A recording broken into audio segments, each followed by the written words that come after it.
News की पाठशाला में ये अगला चैप्टर, इकोनॉमिक्स वाली क्लास। इकोनॉमिक्स मतलब अर्थशास्त्र, यानी आपकी जेब की कहानी आपके सामने। देश की मुख्य विपक्षी पार्टी कांग्रेस ने देश में कई जगह महंगाई पर प्रदर्शन किया। अच्छी बात है, विपक्ष का काम है, करना भी चाहिए सरकार, ताकि जिसे कहते हैं ना हैसियत से चले। हिमाचल प्रदेश से लेकर उत्तराखंड तक, छत्तीसगढ़ से लेकर मध्य प्रदेश तक कांग्रेस ने सड़कों पर महंगाई को लेकर विरोध मार्च निकाला। कांग्रेस प्रधानमंत्री मोदी को महंगाई मैन का तमगा दे रही है। कांग्रेस के महासचिव और राज्यसभा सांसद जयराम रमेश क्या लिख रहे हैं, मोदी सरकार के शासन में आज महंगाई आसमान छू रही है। महंगाई का बम लगातार फूट रहा है। चीनी के बाद अब प्याज भी आम आदमी की पहुंच से बाहर हो रहा है। दूध, तेल, फल और राशन सब आम इंसान की पहुंच से बाहर हो रहे हैं। अच्छे दिनों का दावा करने वाली मोदी सरकार बताए कि गरीब और मध्यम वर्ग आखिर कैसे गुजारा करे। पॉइंट, यानी कांग्रेस के मुताबिक महंगाई आसमान पर है। और फैक्ट यह भी है कि बीते कुछ दिनों में प्याज और चीनी के दाम अचानक तेज रफ्तार पकड़ चुके हैं। चीनी और प्याज के जो दाम है वो अचानक बढ़े हैं और इसी के कारण कांग्रेस सड़क पर प्रदर्शन भी कर रही है। अब सवाल यह है, क्या यह पहली बार हुआ है और क्यों दाम बढ़े हैं, और सरकार दाम को कंट्रोल में रखने के लिए कर क्या रही है, और ये कितने और आगे बढ़ने वाले हैं? ये 3 सवाल हैं। शुरुआत तीसरे सवाल से कर रही हूं। तीसरा सवाल लाइए, सरकार दाम कंट्रोल करने के लिए क्या कर रही है? राइट, इसका जवाब देते हैं। हमने भी पता किया। आपके लिए सबसे जरूरी सवाल तो यही है ना हुक्म। प्याज के दाम को कंट्रोल में रखने के लिए आज ही खबर आई है, महाराष्ट्र से 2200 टन प्याज लेकर कांदा एक्सप्रेस, कांदा मतलब प्याज, कांदा एक्सप्रेस दिल्ली पहुंच गई है। 26 अगस्त यानी कल तक बाकी हिस्सों में भी यही कांदा एक्सप्रेस प्याज लेकर पहुंच जाएगी। और कंफ्यूज्ड मत होइएगा, महाराष्ट्र में प्याज को ही कांदा कहते हैं, इसीलिए प्याज लाने वाली मालगाड़ी को कांदा एक्सप्रेस कहा जा रहा है। इसके कारण बुधवार से प्याज के दाम कम होने की उम्मीद है। रही बात चीनी की, तो सरकार ने 10 लाख टन कच्ची चीनी को बाहर से मंगवाने की मंजूरी दी है। अब यहां गड़बड़ी तो हुई, बाहर से मंगवानी थी तो हमारे घर की चीनी बाहर भेजी क्यों? लेकिन इंफॉर्मेशन क्या है कि ये जो बाहर से कच्ची चीनी मंगाई जा रही है उस पर आयात शुल्क नहीं लगेगा, यानी कुछ दिनों में देश में चीनी का भंडार बढ़ जाएगा, दाम धीरे धीरे कम हो जाएंगे।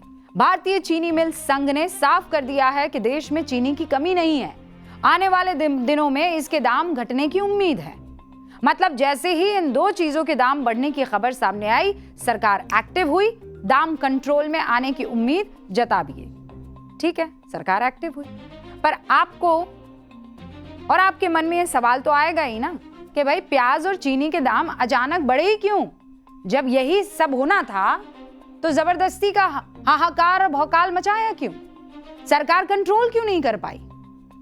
तो प्याज की कहानी समझ लीजिए। भारत में खेती 2 मौसम में होती है, रबी और खरीफ। रबी फसल की कटाई मार्च अप्रैल में हो जाती है। प्याज की खेती भी दोनों मौसम में ही होती है। अभी तो प्याज हम लोग खरीद रहे हैं, वो रबी फसल है। स्टोरेज से हमारे पास ये पहुंच भी जाता है। अब हुआ ये कि मार्च और अप्रैल में जब प्याज को खेतों से निकाला जा रहा था, तब महाराष्ट्र में बेमौसम बारिश हुई, ओलावृष्टि हुई। इससे प्याज की फसल को नुकसान हुआ। और आप इस देश के स्टोरेज सिस्टम को तो अच्छे से जानते ही हैं। ये वो स्टोरेज सिस्टम है जहां अनाज कम, प्याज कम, आलू कम और चूहे ज्यादा रहते हैं, बारिश का पानी ज्यादा टपक रहा होता है। तो ये तो बढ़ना ही था। जो बचा उसकी क्वालिटी खराब हो गई, इसीलिए अभी दिक्कत हो रही है। लेकिन अब खरीफ फसल की कटाई का वक्त आ गया है, मतलब नई प्याज की खेत से निकलकर मार्केट में पहुंच रही है। मीनवाइल क्या? आपकी जेब पर भयंकर वजन। इसीलिए अगले कुछ दिनों में प्याज की दिक्कत कम तो हो जाएगी, लेकिन तब तक आंसू रुलाएगी। प्याज की कीमत क्यों बढ़ी ये तो आप समझ गए। अब चीनी पर आ जाइए। चीनी गन्ने से बनती है और गन्ना उत्पादन में इस बार आप भी जानते हैं गिरावट आई, क्योंकि गन्ने में रेड रॉट नाम की एक बीमारी आ गई थी। रेड रॉट, गन्ना आप लोग जो देखते हैं कई बार उसके अंदर लाल लाल लाइनें आपको दिखाई देती हैं जब आप गन्ना खा रहे होते हैं, उसे रेड रॉट कहते हैं, जिससे गन्ने की क्वालिटी खराब हो जाती है। और सरकार के मुताबिक ये सिर्फ भारत में ही नहीं, दुनिया के कई देशों में हुआ है। महाराष्ट्र और उत्तर प्रदेश, जहां गन्ने की खेती सबसे ज्यादा होती है, वहां बारिश की कमी ने गन्ने की खेती पर बहुत भयंकर असर डाला। वैसे सरकार ने साफ किया है कि चीनी की कोई कमी नहीं है, लेकिन बाजार पर उत्पादन की रफ्तार का असर होता है। जैसे ही गन्ने के कम उत्पादन की खबर आई, बाजार ने रिएक्ट किया, दाम बढ़े। यानी मोटे तौर पर मौसम के कारण चीनी और प्याज के दाम बढ़े, लेकिन सरकार ने तुरंत एक्शन लेकर उसे कंट्रोल करने में मेहनत लगाई भी। विपक्ष कह रहा है प्रधानमंत्री मोदी महंगाई मैन हो गए हैं, महंगाई आसमान छू रही है, कह रहे ना। तो सवाल है कि क्या चीनी और प्याज के दाम पहली बार इतने बढ़े हैं? इसका जवाब आपके सामने रख रही हूं। पहली खबर दिसंबर 2010 की। मनमोहन सिंह सरकार के वक्त बाजार में प्याज के दाम 70 से 100 रुपए प्रति किलो हो गए। प्रधानमंत्री ने कृषि मंत्रालय को खत लिखा, दाम बढ़ने पर चिंता जताई, पाकिस्तान से प्याज मंगवाया, तब जाकर दाम 50 रुपए पर आए। फिर 1998, पीछे क्यों जा रही हैं आप? इसलिए क्योंकि ये वही कांग्रेस है जो कह रही है महंगाई मैन। 1998 दिवाली में महाराष्ट्र में प्याज की भारी किल्लत हुई, कीमत बढ़ गई। कांग्रेसी नेता छगन भुजबल ने तत्कालीन मुख्यमंत्री मनोहर जोशी को मिठाई के डब्बे में प्याज रखकर भेजे। 1980 लोकसभा चुनाव के दौरान प्याज की कीमतें बढ़ गई।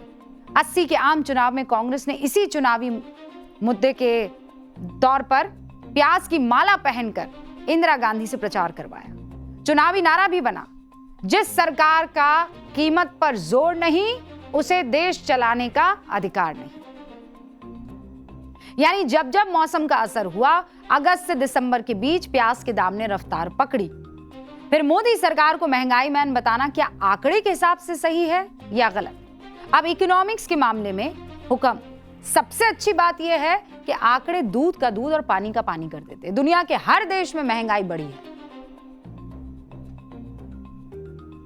कंज्यूमर प्राइस इंडेक्स यानी सीपीआई सब कुछ साफ कर देगा। आम लोग किस दाम पर सामान खरीद रहे हैं, उसका औसत क्या होता है। जुलाई 2013 में कांग्रेस सरकार के वक्त सीपीआई में महंगाई दर कितनी थी? 10.9%। जुलाई 2026 यानी मोदी सरकार के दौरान ताजा आंकड़ा है सिर्फ 4.4%। मतलब जिस रेट पर आप खरीद रहे हैं उसमें महंगाई कांग्रेस सरकार के मुकाबले घटी है। ये दोनों आंकड़े खुद मनमोहन सिंह सरकार और मोदी सरकार ने दिए, किसी और ने नहीं। संसद में पेश किए हैं ये, यानी आंकड़ों पर कोई सवाल नहीं उठा सकता। अब महंगाई दर घटी है तो कांग्रेस क्यों कह रही है कि पीएम मोदी महंगाई मैन बन गए हैं? कांग्रेस का आरोप है कि आंकड़ों में मत उलझाओ, आम लोग सामान महंगा खरीद रहे हैं, इसका सीधा मतलब है सामान महंगा हुआ है। अब ये तो विपक्ष का नैरेटिव है, विपक्ष का काम भी है अपने हिसाब से नैरेटिव बनाना, लेकिन तथ्य क्या है, सच क्या है, ये तो सिर्फ आंकड़े बताएंगे ना। तो चलिए बोर्ड बाबू की मदद से फिर से आपको समझाने की कोशिश करती हूँ। बोर्ड बाबू जो कहते हैं उसे कोई कैसे झुठला सकता है, सिंपल सी बात है। तो चलिए ये आपके सामने महंगाई सच या नैरेटिव उसका पूरा चिट्ठा है। सामान कौन सा है यहाँ पर? अटल सरकार में, मनमोहन सरकार में और मोदी सरकार में, ठीक है। और सबकी तारीख देख लीजिएगा आप, ये क्या लिखा है 25 अगस्त, ये क्या लिखा है 25 अगस्त, ये 2003 है, ये 2013 है और ये क्या है 2026। इसमें है मोदी सरकार, 2013 में मनमोहन सरकार और 2003 में अटल सरकार। सामान कौन कौन सा है? चीनी है। चीनी में अटल सरकार में क्या था भाई? 22 रुपए प्रति किलो, मनमोहन सरकार में 34 रुपए प्रति किलो, मोदी सरकार में 34 रुपए प्रति किलो। अब बड़ा कितना? बड़ा कितना? 22 से 34 कितना हुआ? 54%। और 34 से 64 कितना हुआ? 88%। अब प्याज में आ जाइए, 18 रुपए प्रति किलो, इजाफा कितना हुआ 18 से 40 का मनमोहन सरकार में, 40 रुपीज, 100%।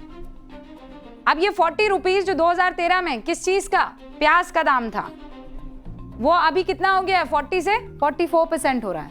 तो कितना हुआ इजाफा, 22%। अब इधर की तरफ आइए।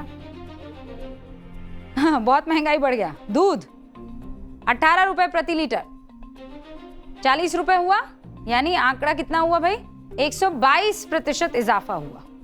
और यही 40 रुपया बढ़कर मोदी सरकार में हो गया 60 रुपए प्रति लीटर, इजाफा कितना हुआ, 50%। अब ये बताने के पीछे का मकसद क्या है, आप जो है यहां से यहां की तरफ, यहां से यहां की तरफ, यहां से, अच्छा ये जो दूध है ये सोन दूध है जिसकी कीमत मैं आपको बता रही हूं, टोन दूध, ठीक है, टोन दूध की कीमत में इस वक्त आपको दिखा रही हूँ, फुल क्रीम नहीं। हाँ, फिर आपने कहा कि भाई अब चलिए नेक्स्ट बताइए, ये आ गया नेक्स्ट। नेक्स्ट क्या है, महंगाई में सच नैरेटिव में सामान कौन सा आ गया, घरेलू सिलेंडर। अटल सरकार में कितना होता था, 241 रुपए, मनमोहन सरकार में कितना हुआ, 942 रुपए। कितना % इजाफा हुआ अटल से मनमोहन के कार्यकाल में, 290% का इजाफा हो गया। यहाँ नीचे की तरफ नजर डालिएगा आप, ठीक है। अब ये 942 से कितना हो गया है, 939 रुपए, और इजाफा कितना हुआ है, दिख रहा है, 0.3% का इजाफा हुआ है, महंगाई का सच। और इनफैक्ट इजाफा नहीं हुआ है, हाँ भैया, 942 से 939 तो इजाफा कहाँ हुआ, तो कम हुआ ना, कम हो गया ये तो।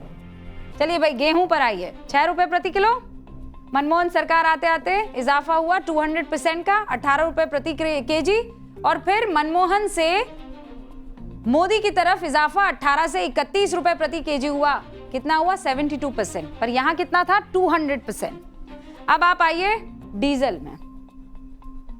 अब ये सब क्यों बढ़ता है, क्योंकि भाई डीजल का दाम बढ़ता है ना, सही बात है ना।